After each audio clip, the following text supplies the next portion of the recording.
This is Scott and Trudy. They established the Advent Christmas tree farm about 18 years ago in 2006. When they started, they had never planted a tree before in their lives. They were not farmers. My dad served in the Air Force for 28 years. Never even owned a home, let alone a farm. But he retired, bought this farm, and they learned how to do everything from scratch. I'm Kyle, their son, and this is Kevin, a longtime family friend that just happens to now live next door. And between the four of us, we are running this whole operation. It's 47 acres, over 15,000 Christmas trees. Now that sounds like a lot, which it is, but we're considered a small farm as far as Christmas tree operations go. We've managed to sell out every year. People make the trip out here from all over the state of Ohio. I've been to many Christmas tree farms, and these are some of the best trees you can get anywhere.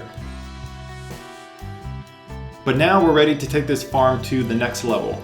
This is a 20-acre field that up until recently has been used to grow your standard mono cash crops of soybean and corn.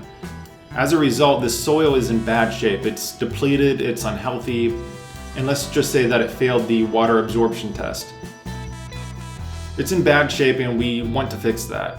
As of the fall of 2003, we've taken this field out of operation and we're going to use regenerative agriculture to restore the soil and bring it back to life.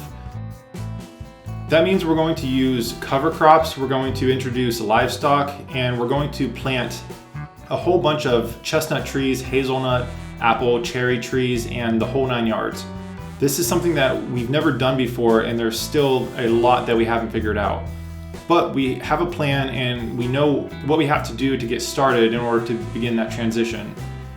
And we want you to join us. We see this as a huge opportunity to not only take this farm to the next level, but to help others who may want to do the same. And also to spread the word about the importance of regenerative agriculture as an alternative to these conventional and traditional methods that seem to really only benefit big ag. And I say traditional even though that nomenclature is a little misleading, but all of which I'll go into greater detail in future videos.